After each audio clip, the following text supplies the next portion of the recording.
And welcome to The Play here on NewsOK.com on this fine Tuesday afternoon. I'm Dave Morris. Thanks for clicking on the video. We'll take a look at some of the upcoming stories in tomorrow's editions of The Oklahoman on our website at NewsOK.com, including Hobby Lobby making the news and travel plans across the Sooner State. But first, Del City Police Captain Randy Harrison was found guilty of first-degree manslaughter in the shooting death of Dane Scott Jr. Jurors returned with their decision Tuesday afternoon and recommended a punishment of 4 years in prison. On March 14, 2012, Scott was shot once in the back after being disarmed with a pistol. This followed a high-speed chase that ended near Southeast 15th and I-35. Our Matt Dinger will have more on the case in Wednesday's Oklahoman. The U.S. Supreme Court will review the lawsuit filed by Hobby Lobby against the federal government. The company is fighting against the Affordable Care Act mandate that employers provide contraceptive coverage for employees. More specifically, they oppose paying for the morning after pill. The owners have strong Christian beliefs, and they say they are protected under the Religious Freedom Restoration Act. A lower court sided with Hobby Lobby, but the U.S. Justice Department appealed to the higher court. We spoke with our Chris Castile in Washington via Skype earlier today about the case. Second time, as you know, Dave, that the Supreme Court has taken up some aspect of the Affordable Care Act, Obamacare.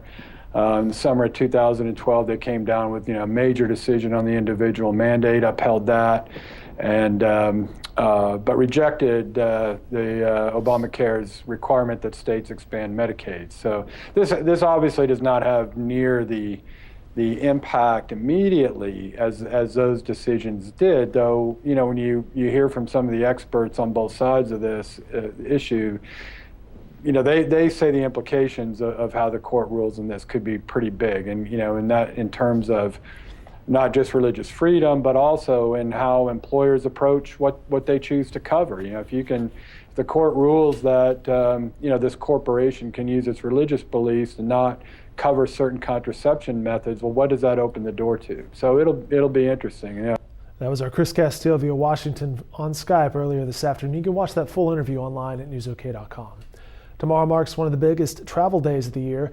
Millions of Americans will head to the airport Wednesday to catch a flight. Local TSA officials have some travel tips and reminders for passengers this holiday season.